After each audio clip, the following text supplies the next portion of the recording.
The LPL Rumble has been basically permabanned. Got through once and didn't manage to win, if I remember correctly, in the FPS series that we recently saw. Set's another one of these champions that can flex in almost any position, like I said.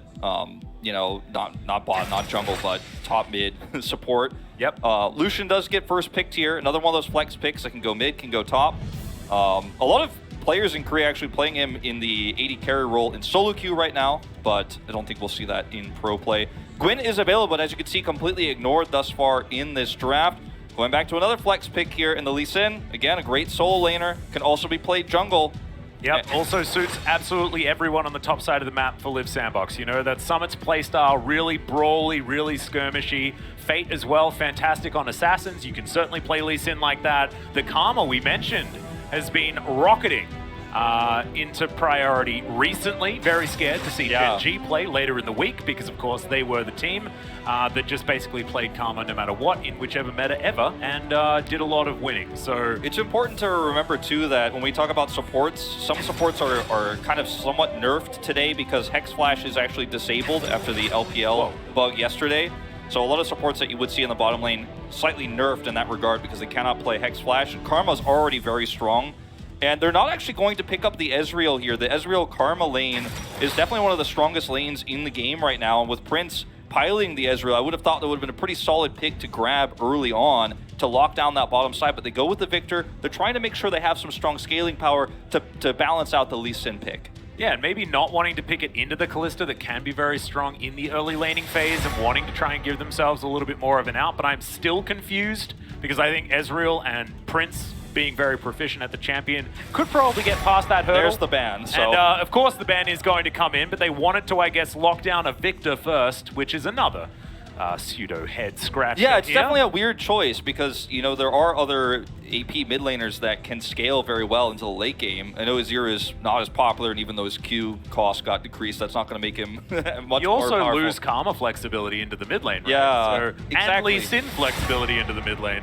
I mean, I feel strange. like it would have been a ban if they didn't take it here, but I think the Ezreal is just much more powerful, especially when you've prioritized the Karma this highly. But either way, we'll see how they finish off this draft. Now, Akali is another one of those insanely powerful flex picks, and Summit has played a ton of Akali in the top lane in solo queue very recently. So has Hoya. Everybody's playing it. It's super powerful, and that's a strong ban here because you know that with Victor, he's not going to be flexed. He's going to mid no matter what. And this also means that they're considering that Lee Sin could be a jungle pick here as well. No, Prince is playing Victor on the bottom side. We're back to the awesome dudes. Let's go, let's go. Oh, this is another champion that we've seen Prince play a lot, actually, recently in solo queue, is the Jhin. He is pretty unique in that regard. Not a lot of players playing this champion in solo queue with the Karma, but it can be a very hard-pushing lane. As we'll see, Lilia, long time no see, coming in a while. Gragas. All right, so Lilia locked in, of course. Bit of a friend with the old Gnar, as that is Gragas. Likely heading down towards the bottom side of the map. Kalista Gragas was popularized by one of my favorite bottom lanes that has existed here in the LCK, which was Deft and Tucson. Back in the day, they were super, super good at this particular combination of champions, and for good reason. Lots of engageability, lots of disengageability, and the Gragas being so incredibly safe with all of the options that he has. I mentioned, you know, that Kroko likes to play the Olaf, and it is going to give them a lot of early to mid-game power here with this Lee Sin pick that's now going to the top lane, confirmed here. They have some scaling to back this up. They're almost permanently going to have bot prio here once the early parts of Kalista kind of wear off with this Jhin Karma. It's not going to be as oppressive as a bottom lane as it sometimes can be. But I do have concerns about how Fate will do in the mid lane against Lucian. That's where things can fall apart, and it's going to be a lot more difficult to get that early game power out of Olaf in this matchup. Somewhat of a puzzling draft for Liiv Sandbox. I like where we ended up at the end of it, but I feel like the directions they could have taken could have led them down much more viable, much more powerful paths. The Ezreal in particular is the one that really screams at you. Yeah, it's really confusing, to be perfectly honest. I feel like this is 2020 Sandbox come back to bite us. You know, it's like we've skipped over. Spring didn't exist, and it's Sandbox just picking for themselves, right? And picking for how they want to play the game. And part of that, you do have to respect. However, I don't know whether it necessarily fits into what Fredit Brion have put together, because I love this draft, personally. I think this is absolutely awesome. Yeah, this is a really strong draft. It has really nice engage. It has decent scaling for team fights. Like, I mean, the scaling isn't going to be great damage-wise, but you do have the Gnar to initiate. You have the Lilia to initiate. So it is strong in that regard if you could set up the right team fights. This composition for Liiv Sandbox, I feel like, is way easier to play in the late game, and there is some serious potential here with this Lee Sin, even later on in the game, if he can find those flank angles. So this should be a great starting game here, Atlas, for the LCK Summer. Yeah, looking forward to seeing how it is going to go. Can Liiv Sandbox stand up to the compositional power that I feel Fredit Brion have put together? You know, you're thinking about like the damage profile of the solo lanes in the jungle, the fact that they do have a lot of early power in their bottom lane. I do like pairing Karma with Olaf. I think that does give Olaf a lot more longevity. But let's just see what is going to happen here as we get into our very first game of the season. And I think it is important to note, you know, that Gwen and Diego just went completely through the draft. And I think that this is something that people should expect from this region, at least in our first week of play. We'll see how the second series goes. But not as popular here in Korea. It's still considered very strong, but also somewhat risky. And, you know, even though in challenges we see it a lot more, the top Korean teams don't like to play picks, generally speaking, in the LCK until they're very confident that they know how to use them correctly. Yeah. I'm very much looking forward to what's going to happen on the top side of the map, Wolf. Yeah, this is going to get really interesting. I just feel like Summit and Croco, they saw what Fredit Brion were putting together, and you're like, oh, balanced composition? No. No. we're just going to do our very best to smash this game as hard as possible at the very beginning, and that is something that, you know, Croco has done in the past. The guy has played very aggressively in the early game, as we showed. Yeah, and this, in, of course, the key matchup. This game could have looked very differently, too, if they had actually locked in the Jace that they hovered. So you can see effort is 100% win rate on this champion so far, 5-0. But they could have actually locked in the Jace and gone Lee Sin jungle, and then had the top Jace versus Gnar matchup. That was another possibility, and the game would have looked very different. But now it's much more early game focused. Yeah, I think some of these effort stats are actually a lot of flexing that he was doing back when he was playing for T1 a while back. But 5-0, very impressive, especially given the fact that Effort has been playing for quite some time. Only 5 games ever on Karma. Makes him a very lucky support, in my personal opinion, given the fact that he has been playing for so long here in the LCK. As Summit and Hoya up against one another. Umpty, he's the one that is sinning here on the bottom side as Effort. He's going to take a small Q as a parting gift. That is going to give Fredit Brion a little bit of extra control here at the beginning. Yeah, that might actually see a clash here in the jungle if Umpty decides to stick around. And I don't think he's going to be able to get away with this. Well, we'll see. The shove actually was picked up by Fredit Brion. They are rotating the bottom lane up as Umpty's going to start this one once again. And Croco's actually not interested because the mid lane had been shoved out by Lava. It's 4 versus 2 right now as the bowling ball flies on over. As Croco is going to be able to smite down the Gromp. Not going to be able to win a smite war at all, though. So not even really sure what he was doing trying to contest that. And that is going to be a potential 3 buff here at the beginning of the game for Fredit Brion. It's a nice start for Umpty. Definitely a lot of HP traded back to the favor of the Liiv Sandbox bottom lane, though.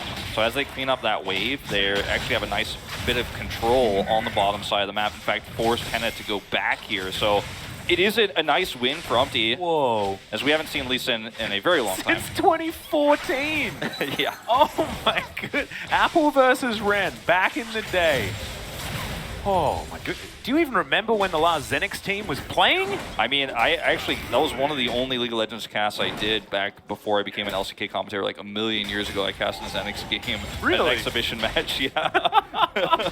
I remember them back in the day. That was a long time ago.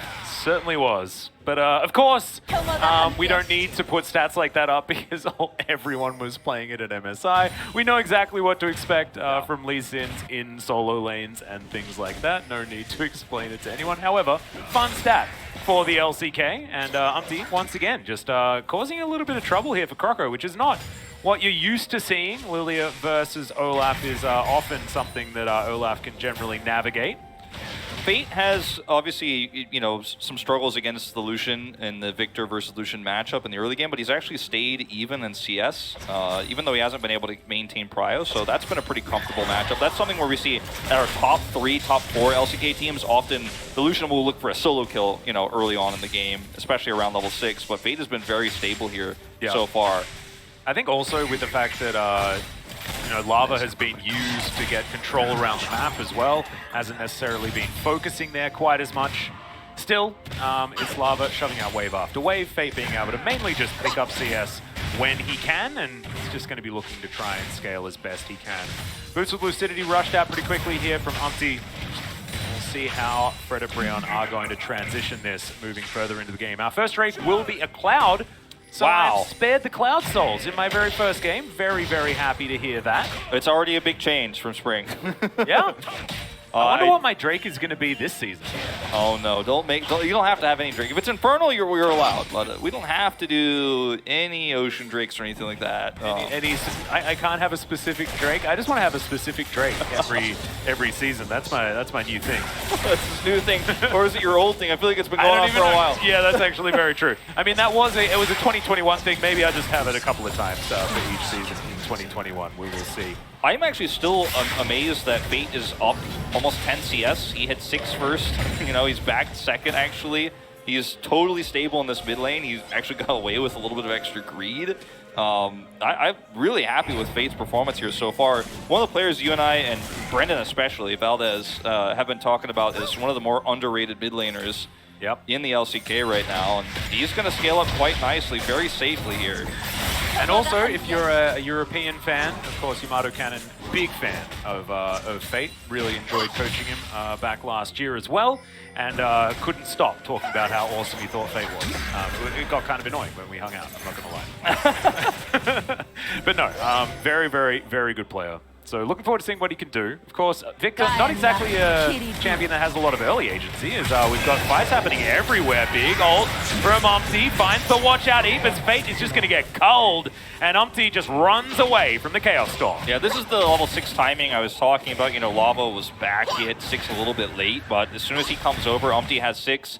And you see it all the time with any jungler that has CC. You hit 6 in a winning lane like this, the Lucian just presses R and it's over. Fate actually handled it fairly well, but you know, at the end of the day, it's just too much CC. I mean, you get slept, you're done. Yep. And I think the real question is, whose caster curse was it? Was it me for doubling down, or was it you for starting it? I don't know. 맞고 6대면 볼게. Let's share the blame here. So look at this. He says, I'm going to take this and hit 6, and I'm going up. 재울게. 얘 노플. And he says, I'm going to sleep him. 찍는다. Hits all the combo, and then the call finished him. 미드 노플 이거. Damn, And he says, no flash for mid. Nice calls from Umpty there. I thought coaches were supposed to stay on the sideline, man. Like, he was just telling Lava exactly what he had to do, and that's a fantastic sign in this early stage. Umpty certainly has been a vocal player in the past, but often an emotional player as well. So really cool to see that he's in a pretty good headspace here today. I mean, you could see just how clean-headed that is. Every moment of that play was planned out from the moment that he knew he was guaranteed the scuttle to die and he would hit 6. Nothing about that was mysterious or random. It was all completely planned. You could see that Lava was aggressively trading forward. They got the flash, too, as an added benefit. Now, we see a group up here around the Herald. Yeah, Steel Cap's done for Prince, but he's got a long walk if he wants to join this. You can see already the bottom lane has moved up. Looks like Liiv Sandbox will be able to find out. Fredit Brion has moved extras around as Control Wall goes over the wall, so no.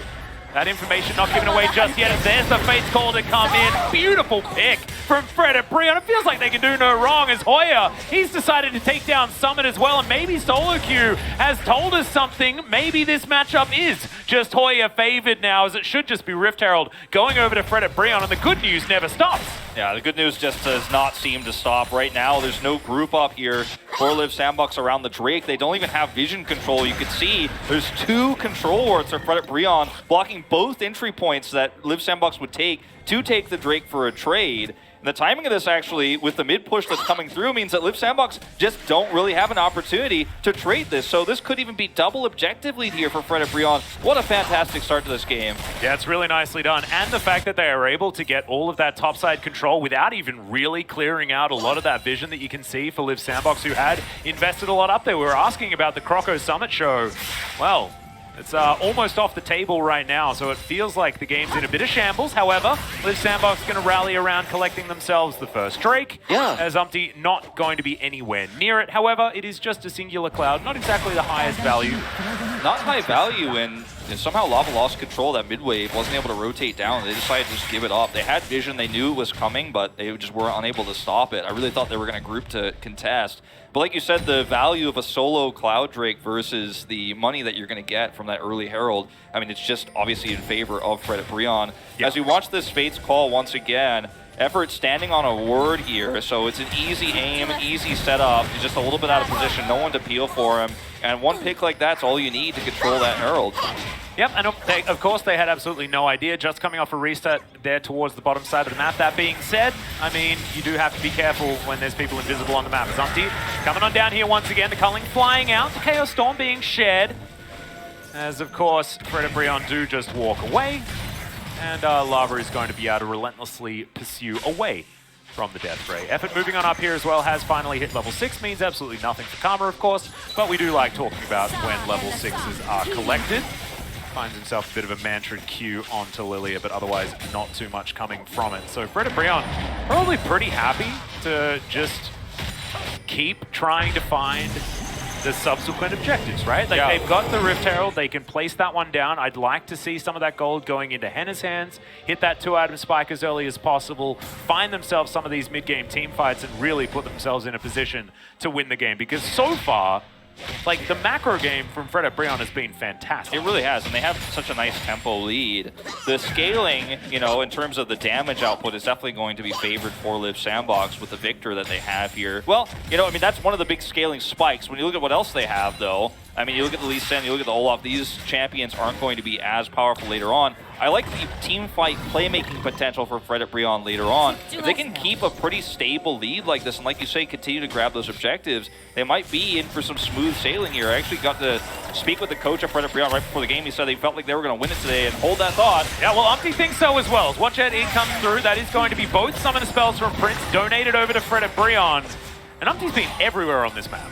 Yeah, he really has, and this is the kind of control that Lilia can give you early on. If she's roaming quickly and correctly to the most vulnerable spots, her sleep can just guarantee a kill, so you have to respect it. Falling ball going to be avoided, though, is Effort to go down relatively low. That's the curtain call. Umpty going to be taken down. Another casting curse that we need to apologize for, but the rend comes through, and Henna gets exhausted, but it's not going to be enough. Prince still stepping forward as Delight goes down relatively low, but that's a 2-for-1 trade, and you'll take that if you're Fredit Brion. Yeah, you certainly will, and this is a really good start for Fredit Brion. Like, I don't think this game could do much better on their side of the map. You know, the safety you feel like you have with the extra peel coming out from the Jhin ultimate makes you feel like, okay, I can step forward here, we can guarantee this kill, but you have to respect the Fate's call and the damage at this stage of the game that a Callista could put out. I mean, the rend is massive, and in these small skirmishes, you're going to be advantaged as long as you can get on top of those carries, and that's exactly what they did. I think the hard engage is just so incredibly impressive from Fredit Brion, and despite the fact that Umpty sort of popped like a balloon, missed his bowling ball, I mean, it was a few whoopsies, right? He ran into all of the CC, but ultimately, it was still a win for Fredit Brion. I mean, this is the power I'm talking about with the skirmish, right? You have so much damage here as Henna, then you get the Fate's Call. Delight, as you said, the engage wasn't great. He missed his body slam. Like, this could have been a slam dunk team fight for Fredit Brion. It could have been way worse for Liiv Sandbox. Yeah. I think, you know, Umpty probably unhappy that he died there. However, 100% kill contribution on both sides of the Rift, Wolf. That's what you want. Exactly. It just shows that he has been participating more than anybody else. 5 for 5, baby. Oh yeah, that's the dream, the utter dream. But the really good scoreline that we want to be looking at is Henna moving up to 2-0-1. I feel like Henna was certainly ramping towards the end of spring. Certainly not looking like he's slowing down, especially with this really cool bottom lane duo that I've always loved so much. The Gragas and the Callista, and working out beautifully, right? Like, it's the classic, we're going to be able to engage at any time that we want in the mid-game, and that's precisely what they've started doing. Yeah, I feel like Henna is always good on both extreme ends of AD carries, like the strong early game AD carries with strong skirmishing power, like Samira, like Callista, and then the extreme late game scaling carries as well, like the Jinxes that you know of the world. I feel like he's good on both polar ends, and in this case is on the Callista end. And it's going very well for them so far because Liiv Sandbox decided to commit to that skirmish. And I'm starting to get a little bit worried about Liiv Sandbox's chances here for controlling the rest of these objectives because they haven't been able to scale up as well as they should be this far into the game. Yeah, and of course, you know, Lee Sin isn't as much of a sinner as, you know, he has been in the past. Of course, when he was a jungler, still is able to get a lot of work done with a few items behind him. I'm looking at the Olaf, though, and unless you do find yourself on even footing, it does get harder and harder, as Umpty is ahead by quite a few camps now, and he's continuing to put on pressure here. It's just so karma-based, this comp. Like, double Gore Drinker here, you're just hoping you're going to almost, like, base roll the fight. with your Lee Sin and your Olaf. And you have to remember that Shelly did just get almost wasted in that. It was just straight up wasted in the mid lane. So Fredit Brion are going to be able to grab themselves a Drake back, as we do have a Mountain Soul. Is that going to be the Atlas Soul for this? Could be, not entirely sure, as there is Croco throwing down the Ragnarok. Teleport's coming through here for both solo lanes, and Summit finds himself under the turret, but it's a beautiful block. Not going to be enough, however, Lava at the other side of the fight picks up to himself, and now the rest of Liiv Sandbox are running for the hills. It's a max range house. And in fact, it's just a large amount of concrete, as the Jhin is also going to be taken down, and Fate is finding himself behind enemy lines. Is he going to get away with this too? I mean, that's almost a wipe here. That's actually a really cute back placement as well. Liked it a lot. Did manage to get himself out. No worries. Yeah, well played. But this is another one of those examples of how Fredit Brion's comp can be played, you know, very nicely front to back. So those are the attention in this fight for Liiv Sandbox. Their focus is on the bottom side of the fight. You see the curtain call come through, but look at the damage here that you're going to see coming out from the Lee Sin. It's actually insane, and there's just so much wasted on actually trying to get these bottom kills under turret. The rest of the fight is easy peasy. Like, Lava should not be able to sit back and do free damage in a fight. Hoya's throwing houses, like he said, 2 of them. Yeah. And that's just, you know, so much tunnel vision on that bottom side of the fight when the squishy damage dealers were on the top side. The thing I loved is Lava flashing. Didn't need to at all. I think they were basically all dead already. However, he saw the fact that he could get up to 4 kills in this early stage of the game and saw blood. I love it. Exactly what you want to see. As Fredit Brion looking for their second Rift Herald. Shirley on the cards here. As Lava will move on up. Prince, out of the question at the moment. Doesn't have Curtain Call available either, as Shirley will get bored of fighting them and just go back home. Looks like Hoya should be able to cut off a few members of Liiv Sandbox if he wants to, but decent vision here available. And rotation up here from Prince has to be slow, has to be careful, and that's just, it's not enough damage, unfortunately, for Liiv Sandbox. They have to give it up, so big rotation here for Prince too that ends up being wasted. You know, could have actually had a lot more impact on the bottom side of the map if they were going to be unsuccessful. Just gonna stay here in mid, keep some of those farms. Okay, Summit thinking like he might have found Hoya. Half a Narbar here, but of course, just a little bit too tanky. And Summit not going to be able to take him down, not actually going to be taking his chances either, although there is decent vision there for Liiv Sandbox, as you can see on the bottom side deep in the enemy jungle. And in fact, Summit is the only gold advantage that Liiv Sandbox have right now. A lot of it from, I think, no, wasn't even able to get a plate. So just from a little bit of extra farm and being able to pick up a few, pick up that extra kill on the side of Liiv Sandbox. And of course, is not exactly a huge gold lead either. So things going very, very well here for Fredit Brion, moving towards 3,000 gold in the lead. That was such an insane macro play from Fredit Brion too. You could see the pings coming down, knowing that they were going to try to force a rotation top for multiple members, then leave Hoya in the bottom side of the map, so he gets extra pressure down there. It's probably going to get that bottom turret. They can toss this now mid. The macro game here from Fredit Brion has been so good here, Atlas, in this first game. Really, really impressive. Effort may have found Umpty here, is looking to try and get out. Not going to be able to. A little bit too squishy here is the Lilia, and that's a good positioning play there from Effort to make sure that no flanks were possible. So, bit of egg on Umpty's face after a good start. And you can see in the player cam, a little bit frustrated about how that one went. Yeah, the execution, they're not great, but the startup, right, for that sort of play was actually phenomenal. They had control over the top side of the map. They pulled Liiv Sandbox there, dropped Herald mid, had the rotation up from Hoya. Unfortunately, because of the pick, they don't get a ton out of this, and the mid turret and the bot turret both stand with about 5% health. But still, this is really nice control. Nice snowballing the lead that Fredit Brion have had throughout this early game.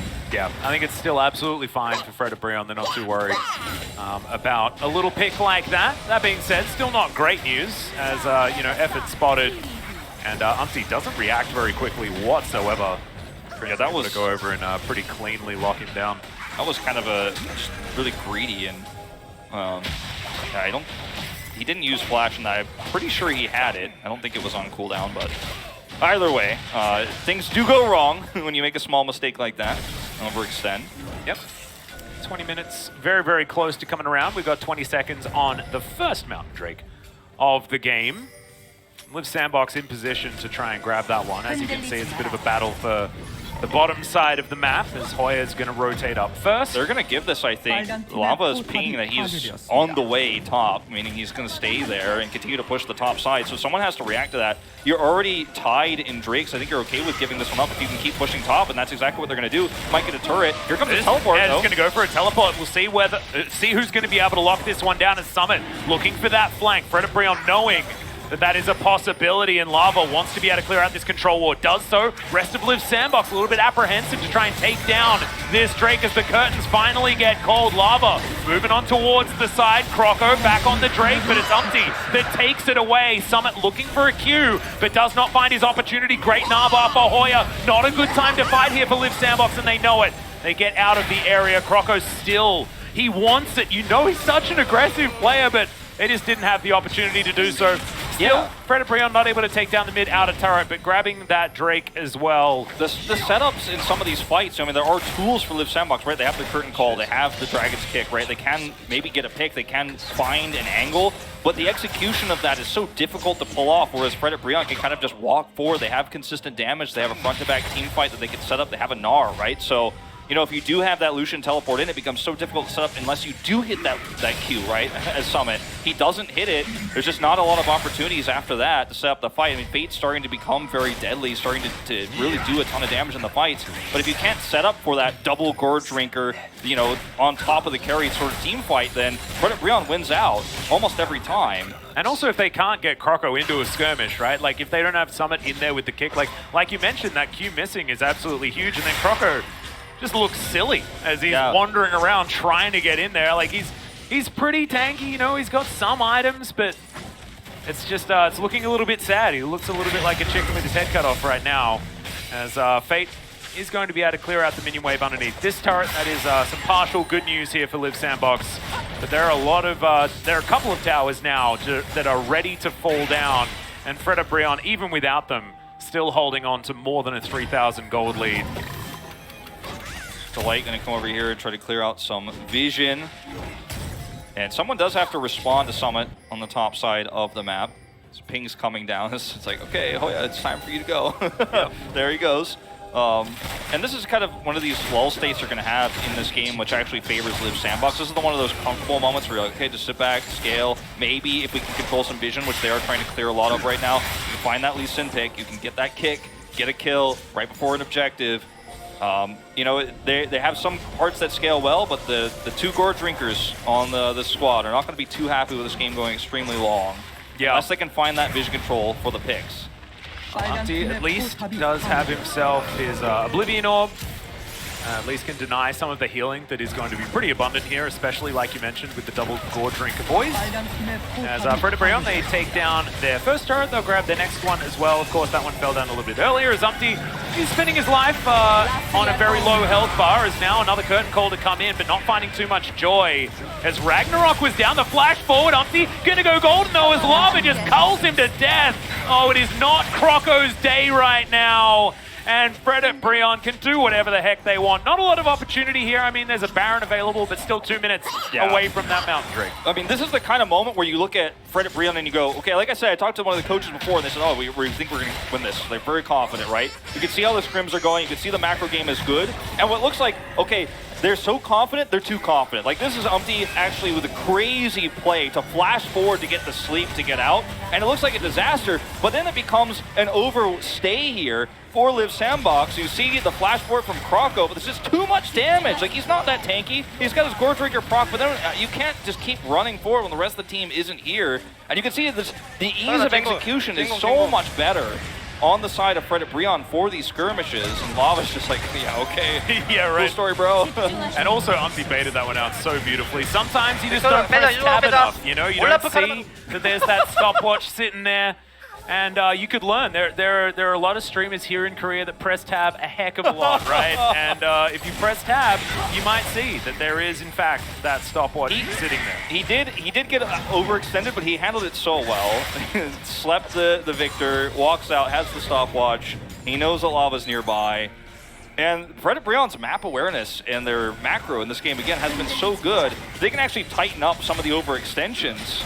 This is looking like already a massively upgraded team from what we saw in spring. Yeah. It's so weird because when we were discussing this, right, I was thinking that, you know, Liiv Sandbox was a team that were looking on the up towards the end of last year. But if this is how they're going to play, if we do get the vintage Sandbox in these games, it's going to be a very different outlook, right? Yeah. And that's what's so cool about this amount of time to sort of refine your playstyle, change it up if you want to, and we can see how that can go in either direction, right? And Now, Fredit Brion certainly looking very, very good with a really nice composition as well. Liiv Sandbox have vision control. They have, you know, this whole choke point controlled for this Drake fight.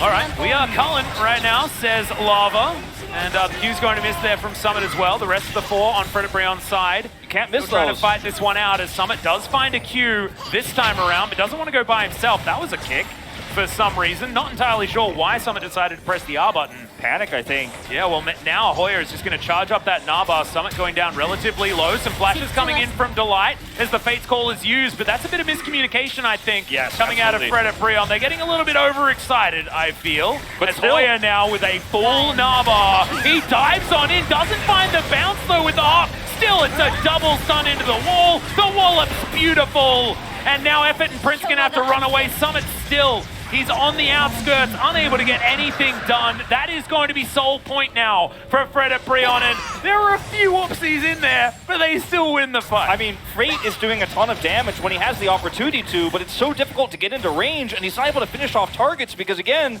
these melee champions, these Gore Drinker champions can't actually get their value. When you see the first Q miss, you know it's not going to look good. The second one hits, but as you said, everyone else is pushed away. He can't come in. There was a little bit of a snafu there on the execution with the flash forward from Delight, the Fate's Call and all that, but the team fight is just so much easier to execute because they have much more safe range damage in these extended trades that Fate may actually lead damage in this game if it goes much longer, right? He actually might even be #1 damage in the game, but if you can't secure kills with it, who cares? And he's just so zoned out here. And look at this, I mean, it was Hoya's so Moses. close to Hoyer getting like a 5-man ulti. Thankfully, you know, there was a bit of a Moses situation, part of the Red Sea. Part of the red box, man. Yeah, part of the red players.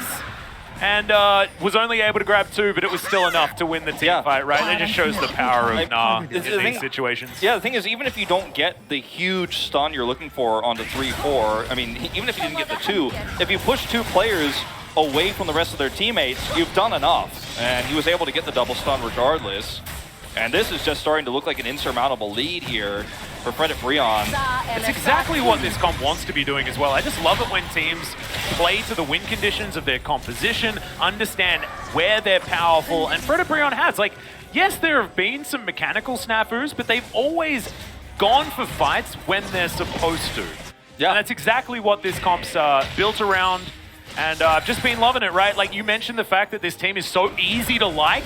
Well, it's even easier to like them when they're winning, man. Yeah, I mean, they really and truly are making a great case for massively improved macro in this game.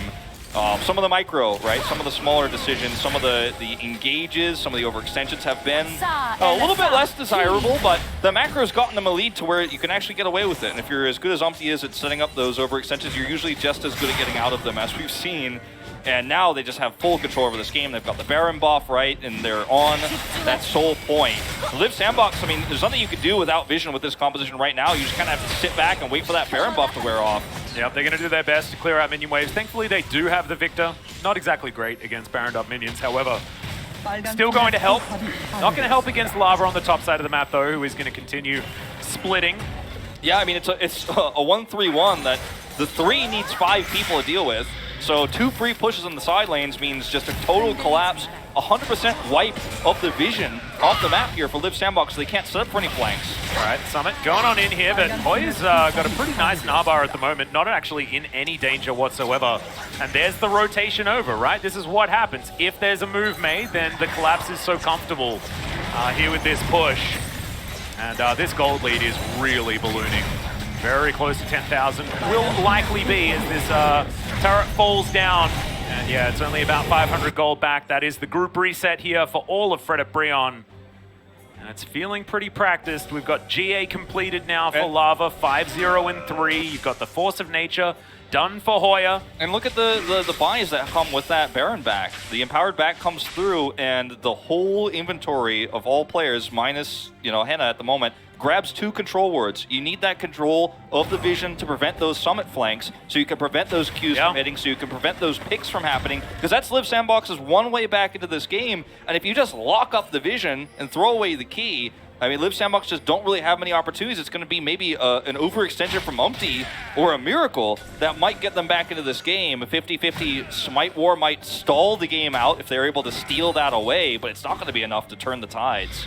This is just, a lot of confidence coming out from Fredit Brion. Even the plays that didn't work, right? They were making them with gusto.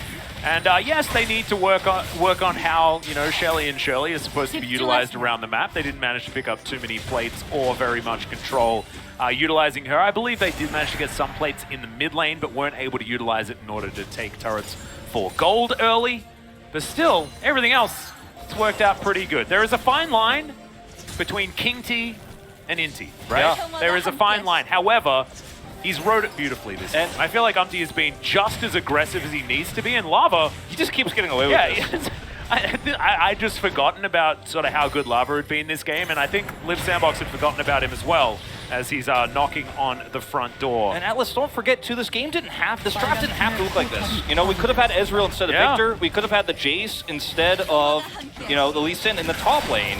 We didn't have to be this way. Yeah, like the Victor didn't need to be picked that early, right? And you could have held on to all of that flexibility. Summit finally lands a Q that he's looking for, but we've got a sleep to come through. That's going to get a flash out. Effort not going to have too many opportunities. Is that Olaf's not looking very tanky whatsoever. It's a drive-by from Lava as he grabs the double kill. Karma and Olaf already biting the dust. Is now Summit looking for another opportunity. He's not going to find it as Henna, he's got his shield bow. He's going to be absolutely fine. And there's nothing that Prince can do to stop this one. It's a quadra kill for Lava, and this should just be the end of the game. Lava's on the other side of the team fight. That is exactly where they do not want him to be. It looked worrisome for just a moment there for Fredit Brion. Again, some of the engage there was a little bit shaky, but when Lava, with relative range, I want to say the range damage, he's got relative range, right? Relative, I like it. Those are melee guns he's shooting, basically, but he gets over, he does the damage required in this team fight. Watch where he is, actually, to start things off. He's not even anywhere to be seen. He teleports from the flank, and that's the vision control that Liiv Sandbox do not have. They don't have those wards cleared, so he actually gets to make this insane flank play and culls over the wall just because there's a ward where it shouldn't be at this stage in the game because you're so far behind. And it could have been a team fight if he doesn't get that teleport off that goes Liiv Sandbox's way, to be totally honest. Yeah, however, Delight as well, the cask, absolutely stunning. Yes. Being able to knock Fade out of position, he had to spend a lot of that time golden, and then the rest of it dead. Didn't have too many opportunities here as Lava. Yeah, it's just so much free damage. And he's just casually mowing them down. It's just not even fair. Have you had Lucian games like this? They just feel so good. They really do. You just run in a team fight and press R when you feel like it, and everyone dies. Oh, it's just fantastic. It's pretty sick when you get away with it. I mean, he's got his Seroldas, he's got now his Guardian Angel with his Essence Reaver. He's looking for the Infinity Edge, I think, to get the full build. Yep, and so. I don't think we're going to finish it. I don't think we're going to get there, because I'm surprised the game's still on. Yeah. I thought maybe it had ended in the break, but no, Lava wanted to complete 6 items. I think who can blame him? If he actually gets the inhibitor in the top lane, where he was pushed away by Fate earlier, like the game might actually be over now, but he wasn't able to get it. Yep. He got the inhibitor turret, but I mean, look at the vision, or rather the lack of vision for Liiv Sandbox, which is so important. Again, with this caught, because how do you flank as Lee Sin? We talked about how he can be, if he can find Umpty, he can find Lava on a flank if there's just a vision problem there, if there's a hole. Maybe he gets a kick, maybe he gets that solo kill, but when he can't see, when you know his every move, when he can't flank anybody, I mean, he's practically useless at this stage of the game. Unfortunately, when you're kicking someone through the air, gravity plays a part, and when the Fredit Brion wallets are this heavy, how are you supposed to make it work, Wolf? Yeah. It's so difficult. Maybe he's waiting for Hoya to have so much health that his kick does even more damage, I guess that's one way to look at it. You know, if you're going to be half I'm trying. half full. This cup is really difficult to half fill it. You know, like there's only some drips coming out of the tap at the moment in order to get anything in there. But we're doing the best that we can because things are looking very dire for Liiv Sandbox. Fredit Brion sitting around there, second Baron of the game. Of course, they did manage to lock down the Mountain Soul as well, as Henna deciding to just go 1v1 versus the Baron. Does have a fair bit of lifesteal available to him, but not going to be able to solo it just yet. Now Umpty looking for some bowling balls. Yeah, if he hits a multi, it's over. You could just walk up the Nexus now. Okay, Liiv Sandbox. Croco. I thought he was going to go in, then decided to go out. Now Hoya's Mega Gnar, and they do not want to fight. There's the Ragnarok, popped at just the right time. However, it's not going to be offensively powerful. It's not really going to do anything as the flash out gets effort to safety, but how safe is the rest of the team? The answer is not very safe at all. Henna locks down the first kill. The 80 carries are popping off in this fight, and we mentioned how far ahead they are. Now they're just showing off as Summit, trying to do his best to escape, and Fredit Brion having a great time in their first game of LCK Summer 2021. That's the ace, and that's going to be the game. Oh, Fredit Brion, if you weren't a fan of this team before this moment, you're definitely considering changing your flair right now. This is a team that loves to have flashy plays, loves to have the flashy games. This one was all about macro. Sure, there were some mistakes in team fights, but the draft was much easier to execute later on in the game. They pull it off, and what a flashy 19 kills to 6 to start off the LCK Summer. I have to say, Umpty is back with a vengeance, man. It's looking real good.